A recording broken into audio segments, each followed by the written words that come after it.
February 20th, 1944. 14:31 hours. 27,000 feet above the shattered factories of Leipzig, Germany. The air is a frozen hell, thin and biting, where every breath claws at your lungs through the rubber mask of an oxygen line. You're in the cockpit of a B-17 flying fortress, cabin in the sky, engines thundering like distant artillery as the massive bomber banks westward, lightened by the bombs just released over the Messerschmitt plants below. The formation stretches out around you, a phalanx of American heavies, silver wings glinting in the pale winter sun, carving through flak bursts that bloom like deadly black flowers. But then, they come. From dead ahead, 12 o'clock high, a swarm of Messerschmitt Bf-109s, 20 of them, sleek and lethal, diving out of the glare like hawks on crippled prey. Their pilots, aces from Jagdgeschwader 300 and 301, led by Major Walter Breed, have been waiting for this moment. The American bombers are turning for home, vulnerable now, their fighter escorts tangled elsewhere in the chaos of Big Week, the Allies' all-out assault to cripple the Luftwaffe's aircraft production. First Lieutenant William R. Lawley Jr., 23 years old from Alabama, grips the control yoke with steady hands. He's on his 10th mission, but this is cabin in the skies first, the brand new B-17G, serial 42 to 38,109, fresh from the Boeing plant in Long Beach, assigned to the 305th Bomb Group, 364 Squadron, out of RAF Chelmsford in England. Beside him, co-pilot Lieutenant Paul Murphy scans the skies, his voice calm over the intercom.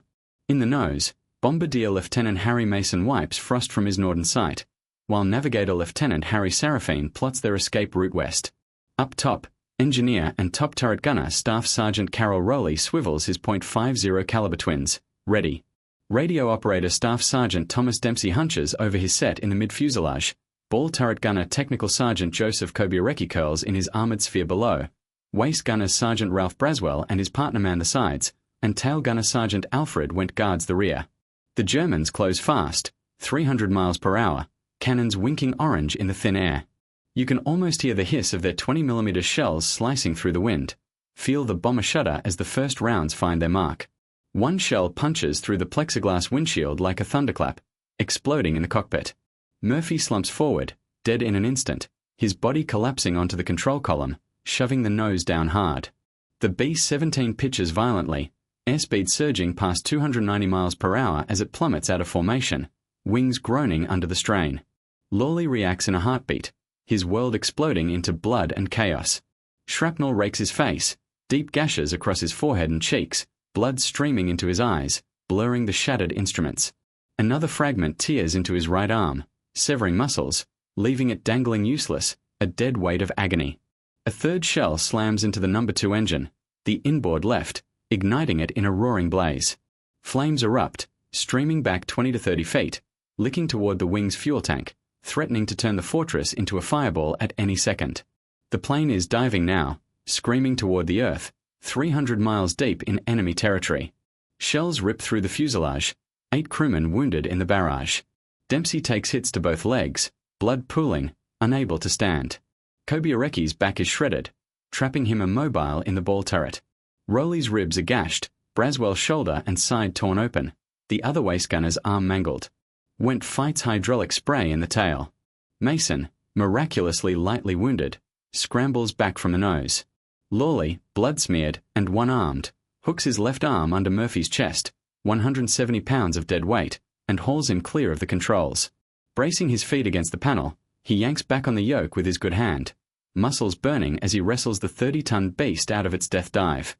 The altimeter spins backward, 25,000 feet, 20,000, 15,000. The fire on the No. 2 engine rages unchecked, feathering fails, the CO2 extinguisher empties uselessly. The bomber levels at 11,000 feet, but the Germans circle for another pass, cannons hungry. Can one man, flying blind and broken, hold this inferno together long enough to save his crew? Or will the flames consume them all before they even touch the ground? The sky is no longer blue. It is orange, violent, alive. Flames roar off the left wing like a blowtorch, 30 feet of pure furnace heat that turns the aluminum skin cherry red. Every second, the fire licks closer to the Tokyo tank in the wing root, hundreds of gallons of 100 octane still sloshing inside. If the fire reaches it, the B-17 will disappear in a single white flash, 10 men erased from existence without even a scream. Lawley's right arm hangs like a side of beef, blood dripping off his fingertips onto the rudder pedals. He cannot feel the hand anymore. It is not even sure it is still attached. The cockpit is a slaughterhouse. Murphy's blood coats the yoke. The windshield is starred and spider-webbed, instrument shattered. Only the artificial horizon and the altimeter still twitch with life. The interphone is alive with pain, groans, curses, the wet sound of men trying not to cry. Pilot to crew. Anybody who can move, get to the radio room. We are on fire and we are alone. From the top turret, Carol Rowley answers first, voice tight with agony. Engineer to pilot. Ribs busted, but I can crawl. Number 2 won't feather. CO2's gone. Get the hand extinguisher from the cockpit and try to knock it down from the catwalk. Go! Rowley unstraps, drops into the bomb bay catwalk, and starts inching toward the wing root with a 5-pound extinguisher clutched to his chest. The heat is so intense his eyebrows curl. He pulls the pin, squeezes, white cloud, a brief hiss, then nothing. The fire laughs and surges higher. Below, in the ball turret, Joe Kobierecki is screaming. Shrapnel has torn through his back and the turret's hydraulic lines. He is pinned, upside down, blood running into his oxygen mask. The turret motor is dead. He cannot rotate out. Every time the plane banks, he swings like meat on a hook. Lawley wipes blood from his eyes with his sleeve and scans the sky. The Messerschmitts are still there, 6 of them now, orbiting like sharks, waiting for the bomber to break apart so they can claim an easy kill. One peels off, lines up for a beam attack. Lawley throws the Fortress into a violent skid, left wing low, right wing high, trying to keep the burning engine pointed away from the attackers. The G-forces slam everyone against the fuselage walls. 20mm shells stitch across the tail. Alfred Wendt, tail gunner, fires back with his twin 50s until the guns jam from hydraulic fluid freezing in the breech. He swears in Polish, clears the stoppage with numb fingers, and fires again. One Bf-109 smokes, peels away trailing glycol, whence only victory of the day. At 11,000 feet the air is thicker, warmer. That is the problem. The fire loves oxygen. It swells, roars, begins to crawl along the leading edge toward the number 1 engine. Lawley smells burning fabric, burning flesh, burning hope. Harry Mason, the bombardier, crawls into the cockpit on his belly, face pale. Skipper. Dempsey's hit bad. Both femorals. He's bleeding out in the radio room. Lawley does not look away from the sky. Put tourniquets on him. Then get up here. I need a co-pilot. Mason hesitates. Sir, your arm. Move. Mason wedges himself into the right seat, steps over Murphy's body without looking down, and grabs the co-pilot's yoke with shaking hands. Lawley's voice is hoarse but steady. On my mark, pull back hard as you can. We are going up. Fire hates altitude. Ready, mark. Together, one man with one arm, one man with no training, they haul back. The B-17 groans, engine straining, clawing for every foot of altitude. 12,000. 13,000. 14,000. The fire shrinks, sullen and angry, but still alive. From the radio room comes a weak voice. Thomas Dempsey, radio operator, dying. Pilot, radio. I got. Mayday out. Before, antennas shot away, somebody heard. Lawley keys the mic anyway, out of habit. Static. Nothing but static. The Messerschmitts form up for another head-on pass. This time there are only 4, but 4 is enough. Lawley looks at the fire, at his dead co-pilot, at the blood-slick controls, and makes a decision no manual ever trained him for. Hold on to your asses, boys. We are going through them. He rolls the burning Fortress inverted, dives straight at the Germans, and opens up with every gun still working. The sky erupts. Cabin in the sky rolls 180 degrees, belly to the sky, burning left wing pointed straight at the earth. Lawley's left hand is welded to the yoke and throttle, his right arm flopping uselessly against the side window like a broken marionette. Blood drips upward now, spattering the cockpit ceiling. Mason clings to the co-pilot's yoke with white knuckles, screaming something lost in the roar. The 4 Messerschmitts are coming head-on at combined closing speed of nearly 600 miles per hour. Their propellers are silver discs, their cannons already winking. Lawley does not flinch. He pushes the nose down harder, trading the altitude he just fought for, aiming the flaming number 2 engine directly at the lead German like a flaming spear. The top turret, waist guns, and nose guns all open fire at once. Tracers arc out in glowing red rivers. The sky becomes a blender of lead. The lead Bf-109 flinches first, breaks upward, but too late. Lawley's top turret 50 saw the pilot in half at the shoulders. The Messerschmitt snaps into a flat spin, canopy tumbling away, pilot's body still strapped in the seat. The second German tries to dive under. Lawley kicks left rudder, skidding the entire 65,000-pound bomber sideways. The burning wing passes inches over the 109's canopy. The Luftwaffe pilot looks up, eyes wide, and sees nothing but fire.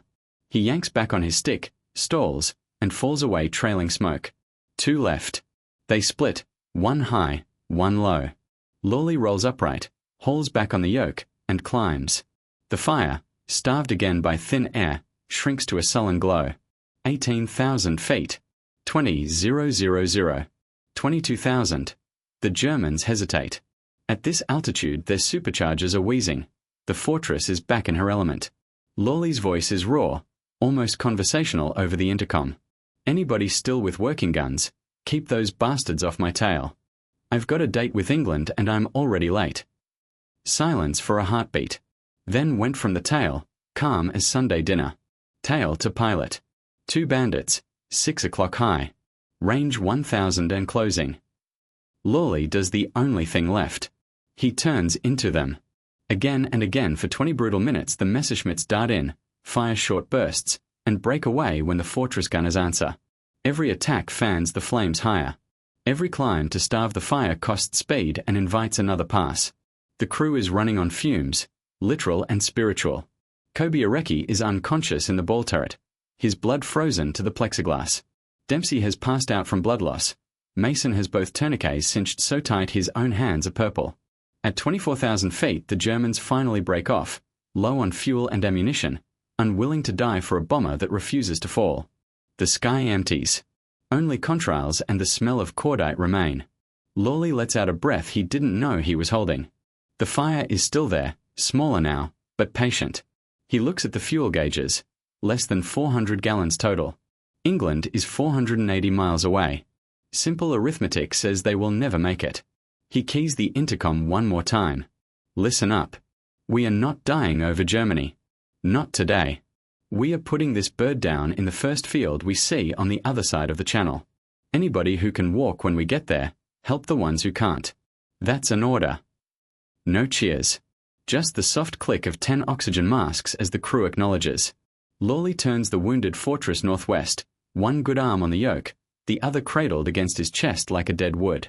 Behind him, the number 2 engine glows dull red in the twilight, a coal in the mouth of a dragon that has not yet decided whether to swallow them whole. Ahead lies the Channel. Below lies occupied Europe. And somewhere in the haze, the faint promise of home. But first they have to cross 300 miles of the most heavily defended airspace on Earth with a flying torch and half a crew bleeding to death. The real fight is just beginning. The sun is dying behind them, a dull copper coin sinking into the smoke over Germany. Cabin in the sky limps westward at 22,000 feet on 3 engines and pure spite. The fire on number 2 has settled into a steady, evil heartbeat, orange pulse, eating aluminum the way a termite eats wood. Every minute it burns, the wing grows weaker. Lawley's left hand is a claw around the yoke. His right arm is now swollen to twice its size, purple-black, the sleeve of his flight jacket glued to the skin with dried blood. He hasn't felt his fingers in an hour. Frostbite or shock, he no longer cares which. Harry Mason, the Bombardier turned co-pilot, is doing everything humanly possible with no training. Working the throttles when Lawley calls for power changes, trimming the rudder because Lawley can't reach the pedals with his left foot without letting go of the yoke, reading the whiskey compass aloud every 30 seconds so they stay on 290 degrees magnetic. Fuel, 320 gallons. Distance to English coast, 240 nautical miles. Ground speed, 140 knots with the drag of a burning wing. Math is cruel tonight. In the radio room, Thomas Dempsey is conscious again, grey-faced, whispering the Lord's Prayer between shallow breaths. Carroll Rowley has dragged himself back there with the first aid kit, cutting away Dempsey's pants, packing the femoral wounds with sulfur powder and every gauze pad on the airplane. The floor is slick. Every time the fortress banks, blood runs downhill like red mercury. Lawley clicks the intercom. Engineer, talk to me about that fire. Rowley's voice is thin, almost embarrassed. Skipper, the wing spar's glowing. I can see it through the inspection window. We've maybe 20 minutes before the main spar lets go. 20 minutes. Lawley looks left. The number 2 nacelle is sagging now, the propeller windmilling crookedly, the whole engine ready to tear loose and cartwheel through the wing. When it goes, the asymmetry will flip the B-17 like a coin. He makes the call no pilot ever wants to make. Prepare to abandon aircraft. I repeat, prepare to bail out over the channel. Get Kobayashi out of the ball. Somebody help Dempsey with his chute. A pause. Then went from the tail, quiet and matter-of-fact. Negative, sir. Winds 40 knots down there.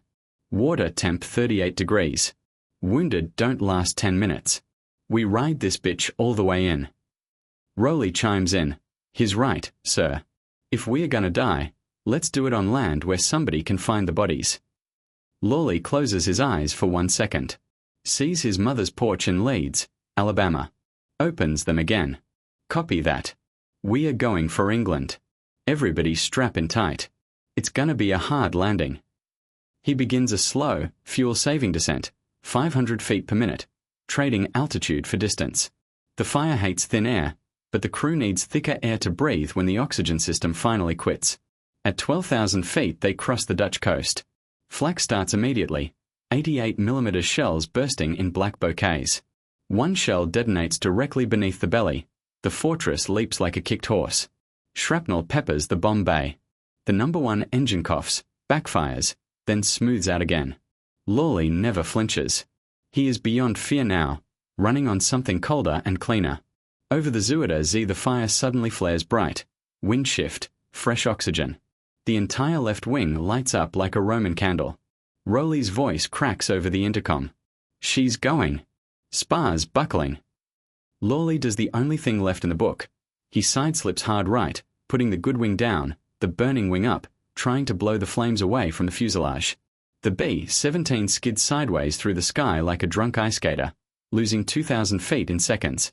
And then, miracle or physics, the upraised wing starves the fire of air. The flames shrink, gutter, almost die. The glow on the spar dims from white-hot to angry red. They are still flying a dying airplane held together by nothing more than a prayer and a sideslip. At 4,000 feet they see it, the grey-green smear of England on the horizon, the white cliffs catching the last light like a promise kept. Fuel gauges red 0. They have been running on fumes and vapor for 20 minutes. Lawley levels the wings, lets the fire have its oxygen again. Better to burn over friendly soil than ditch in the dark. He calls out headings to Mason, who repeats them like a liturgy. Manston's at 270, 12 miles. Ditch the guns, ammo, everything heavy. Lighten this girl up. The crew jettisons machine guns out the waist windows, turrets, radio gear, anything not nailed down. The fortress leaps upward a precious 100 feet. The English coast rushes up. Searchlights sweep the sky, looking for them.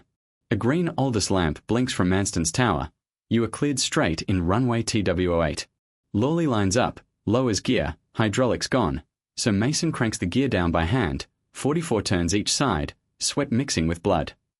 Flaps, none. The fortress will land at 160 miles per hour instead of 120. The runway lights grow from pinpricks to a glowing river. At 800 feet, the number 2 engine finally rips free in a shower of sparks and aluminum. The wing folds upward like paper. The B-17 snaps into a violent left roll. Lawley meets it with full right aileron and every ounce of strength in his dying left arm. The fortress rights itself, barely, wingtip scraping sparks off the approach lights. Threshold. Round out. Stall horn screaming. Impact. The B-17 hits the runway so hard the tail rises 30 degrees before slamming back down. Tires blow. Propellers curl like ribbon. The left wing shears off at the root and cartwheels down the grass, still burning. Cabin in the sky slides 800 yards on her belly in a storm of sparks and burning fuel before grinding to a halt just off the runway's edge. Silence. Then the beautiful, impossible sound of English voices shouting, fire trucks racing, ambulances screaming toward them. Lawley sits motionless in the left seat, staring at the burning wreckage of his left wing, unable to believe they are alive. A British fireman climbs up the nose hatch, sees the carnage inside, and whispers, "Bloody hell." Lawley turns his head slowly, blood crusted on his face, and gives the man the faintest Alabama grin. "Evening, sir. Mind giving us a hand? My boys are a little banged up." The night is suddenly, shockingly quiet. No engines. No guns. No wind screaming through 20mm holes. Just the soft crackle of burning magnesium somewhere out on the grass and the hiss of foam from the British crash trucks. Lawley is still strapped in his seat, staring at the empty space where his left wing used to be. His left hand is fused to the yoke. The fingers will not open. Someone has to pry them loose one by one. When they finally unbuckle him, he tries to stand and discovers his legs have forgotten how. 2 RAF firemen catch him under the arms and lower him through the nose hatch like a broken marionette. Outside, the air smells of wet grass, aviation fuel, and scorched aluminum. The moon is up now, cold and white, turning the foam into whipped cream on the runway. Cabin in the sky lies on her belly like a gutted whale, tail canted 30 degrees, one wing gone, the other bent skyward like a snapped wishbone. And yet every man who flew in her is breathing. Medics swarm. Stretchers. Morphine syrettes. Blankets that still smell of mothballs from some English country house. They carry Joe Kobiarecki out first, unconscious, his flight suit soaked dark from collar to boots. He never regained consciousness after the ball turret. They lay him on the grass and a British doctor kneels, listens to his chest, and nods, alive. Barely. Dempsey is next, pale as paper, but awake enough to mutter, "Tell my ma I didn't lose a rosary." A medic laughs through tears and tells him to shut up and live. Carroll Rowley walks out under his own power, cradling cracked ribs, refusing a stretcher until every other man is loaded. Only then does he let himself fold. Harry Mason staggers down the nose hatch backward, still holding the hand crank he used for the landing gear. Someone tries to take it from him. He will not let go. It is the only thing he flew the airplane with, and he is keeping it. Alfred Went, the tail gunner, is last. He steps out of the waist window carrying Paul Murphy's body wrapped in a parachute. He lays the co-pilot gently on the grass, straightens the dog tags, and salutes with a hand that is still black with hydraulic fluid. No one speaks. Lawley watches it all from the back of an ambulance, shirt cut away, doctors working on the ruin of his right arm. A major from the 305th Bomb Group, someone who hitched a ride to Manston when word came a straggler was limping home, approaches, eyes wide. First Lieutenant William R. Lawley, Jr. Lawley tries to stand at attention and almost falls. "Yes, sir." The major removes his cap. "Son, I just listened to the tower tape. You just brought a burning airplane with no wing across 200 miles of flak and night fighters using one arm and a bombardier who'd never touched a yoke before. I don't know what the hell to say except, welcome home." Lawley looks past him at the smoking wreck, at his crew being loaded into ambulances, at Murphy under the parachute. "Major," he says, voice like gravel, "permission to go with my men." Granted. They give him morphine, but he waves the needle away until he sees every last crewman loaded. Only then does he let the drug take him. As the ambulance pulls away, he catches one final glimpse of cabin in the sky, fire crews still pouring foam on the glowing bones of her left wing. He closes his eyes and whispers to no one in particular. "We kept the cabin. The sky can keep the rest." Section 6. The Reckoning, coming next. But the war is not done with Bill Lawley. In a hospital bed in Suffolk, with his arm in traction and 22 pieces of shrapnel still working their way out of his body, a general will walk in with a small blue box. And 10,000 miles away in Alabama, a Western Union telegram boy will pedal up a red dirt road with a message no mother ever wants to read, only to discover the message is wrong.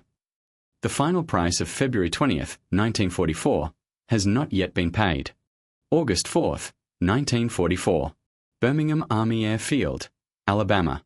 The train from New York pulls in under a sky so blue it hurts the eyes. A brass band is sweating through sweet Alabama while 1,000 people pack the platform. Red, white, and blue bunting flaps from every lamppost. Little girls in pigtails wave paper flags. A banner the size of a B-17 wing reads, "Welcome home Hero Lieutenant Bill Lawley, Medal of Honor." Lawley steps off the Pullman car in dress blues, ribbon rack gleaming, right sleeve pinned neatly where the arm still won't hang straight. He looks thinner, older, the scar across his forehead livid in the sun. When the mayor tries to guide him to the microphone, Lawley stops dead at the sight of his mother standing on the front row in her Sunday hat trembling because her hands are shaking too hard to hold it still. He walks straight past the dignitaries, drops to one knee on the hot concrete, and buries his face in her shoulder like he is 6 years old again. The band falters, then stops. 10,000 people fall silent while a mother holds her boy and whispers the same thing over and over. You came back. You came back. Later there are speeches, parades, war bond rallies. Lawley shakes 10,000 hands, kisses babies, signs autographs on the backs of ration books. Every night he smiles for the cameras, tells the same modest version of the story, always ending with "My crew did it, not me." But every night, after the lights go down, he stands at the bedroom window of the old home place staring north as if he can see all the way to Chelmsford. The arm aches where the nerves are knitting wrong. Phantom pain shoots through fingers that are no longer there. And in the dark he hears the fire that never quite went out. October 1944. The War Department schedules him for a 30-day bond tour across the South. He cancels it with one phone call. "Sir, with respect, my crew is finishing their tours without me. Some of them won't make it. I'm going back." The doctors argue. The generals argue harder. Mrs. Lawley argues hardest of all, tears and Bible verses and pleas about being her only child. Lawley listens to every one of them, kisses his mother on the forehead, and boards a C-54 headed east anyway. November 17th, 1944. RAF Chelmsford, England. The 364th Squadron is mustered on the hardstand in the cold drizzle. Half the faces he knew are gone, replaced by boys who look 15 years old. Someone has painted a new fortress nose, a little log cabin floating in clouds, the name "Cabin in the Sky 2" in fresh yellow script. The squadron commander, now a major who once flew Lawley's wing, meets him at the hatch. "Doc cleared you for limited duty. Co-pilot only. No one's stupid enough to let you fly left seat with that arm." Lawley grins for the first time in months. "Major, I've flown left seat with no arm at all. Co-pilot will be a vacation." December 24th, 1944. Mission to Babenhausen, Germany. Lawley is back in the right seat he never really left. The new crew is nervous flying with a living legend. He spends the entire bomb run telling jokes over the intercom in that soft roll until the bombardier forgets to be scared and pickles the load right on the marshalling yards. On the way home, flak is light, almost gentle. Snow starts falling over the channel, big lazy flakes drifting through the formation like confetti. Lawley keys the mic, voice quiet. "Merry Christmas, boys. Let's go home." He finishes his second tour in March 1945 with 33 missions total, never once letting another pilot take the left seat when the going got rough. The arm never regains full motion, but it regains enough. April 1945. The war in Europe ends while Lawley is ferrying a war-weary B-17 back to the States for scrap. He lands at Bradley Field, Connecticut, signs the Form 1, and walks away without looking back. He does not attend the victory parades. He goes home to Alabama, marries his high school sweetheart, raises 3 children, sells insurance, coaches Little League, and never ever talks about February 20th, 1944 unless another veteran needs to hear it. But sometimes, on clear nights when the stars are sharp and the wind smells like high octane in winter, he will step out onto the porch, flex the scarred right hand that still can't make a proper fist, and look up. Up there, somewhere beyond the fire and the blood and the long road home, 10 men are still fly together in a cabin that never fell out of the sky. And Bill Lawley smiles, just a little, because he kept every promise he ever made at 27,000 feet. August 4th, 1944. Birmingham Army Air Field, Alabama. The train from New York pulls in under a sky so blue it hurts the eyes. A brass band is sweating through sweet Alabama while 1,000 people pack the platform. Red, white, and blue bunting flaps from every lamppost. Little girls in pigtails wave paper flags. A banner the size of a B-17 wing reads, "Welcome home Hero Lieutenant Bill Lawley, Medal of Honor." Lawley steps off the Pullman car in dress blues, ribbon rack gleaming, right sleeve pinned neatly where the arm still won't hang straight. He looks thinner, older, the scar across his forehead livid in the sun. When the mayor tries to guide him to the microphone, Lawley stops dead at the sight of his mother standing on the front row in her Sunday hat trembling because her hands are shaking too hard to hold it still. He walks straight past the dignitaries, drops to one knee on the hot concrete, and buries his face in her shoulder like he is 6 years old again. The band falters, then stops. 10,000 people fall silent while a mother holds her boy and whispers the same thing over and over. You came back. You came back. Later there are speeches, parades, war bond rallies. Lawley shakes 10,000 hands, kisses babies, signs autographs on the backs of ration books. Every night he smiles for the cameras, tells the same modest version of the story, always ending with "My crew did it, not me." But every night, after the lights go down, he stands at the bedroom window of the old home place staring north as if he can see all the way to Chelmsford. The arm aches where the nerves are knitting wrong. Phantom pain shoots through fingers that are no longer there. And in the dark he hears the fire that never quite went out. October 1944. The War Department schedules him for a 30-day bond tour across the South. He cancels it with one phone call. "Sir, with respect, my crew is finishing their tours without me. Some of them won't make it. I'm going back." The doctors argue. The generals argue harder. Mrs. Lawley argues hardest of all, tears and Bible verses and pleas about being her only child. Lawley listens to every one of them, kisses his mother on the forehead, and boards a C-54 headed east anyway. November 17th, 1944. RAF Chelmsford, England. The 364th Squadron is mustered on the hardstand in the cold drizzle. Half the faces he knew are gone, replaced by boys who look 15 years old. Someone has painted a new fortress nose, a little log cabin floating in clouds, the name "Cabin in the Sky 2" in fresh yellow script. The squadron commander, now a major who once flew Lawley's wing, meets him at the hatch. "Doc cleared you for limited duty. Co-pilot only. No one's stupid enough to let you fly left seat with that arm." Lawley grins for the first time in months. "Major, I've flown left seat with no arm at all. Co-pilot will be a vacation." December 24th, 1944. Mission to Babenhausen, Germany. Lawley is back in the right seat he never really left. The new crew is nervous flying with a living legend. He spends the entire bomb run telling jokes over the intercom in that soft roll until the bombardier forgets to be scared and pickles the load right on the marshalling yards. On the way home, flak is light, almost gentle. Snow starts falling over the channel, big lazy flakes drifting through the formation like confetti. Lawley keys the mic, voice quiet. "Merry Christmas, boys. Let's go home." He finishes his second tour in March 1945 with 33 missions total, never once letting another pilot take the left seat when the going got rough. The arm never regains full motion, but it regains enough. April 1945. The war in Europe ends while Lawley is ferrying a war-weary B-17 back to the States for scrap. He lands at Bradley Field, Connecticut, signs the Form 1, and walks away without looking back. He does not attend the victory parades. He goes home to Alabama, marries his high school sweetheart, raises 3 children, sells insurance, coaches Little League, and never ever talks about February 20th, 1944 unless another veteran needs to hear it. But sometimes, on clear nights when the stars are sharp and the wind smells like high octane in winter, he will step out onto the porch, flex the scarred right hand that still can't make a proper fist, and look up. Up there, somewhere beyond the fire and the blood and the long road home, 10 men are still fly together in a cabin that never fell out of the sky. And Bill Lawley smiles, just a little, because he kept every promise he ever made at 27,000 feet.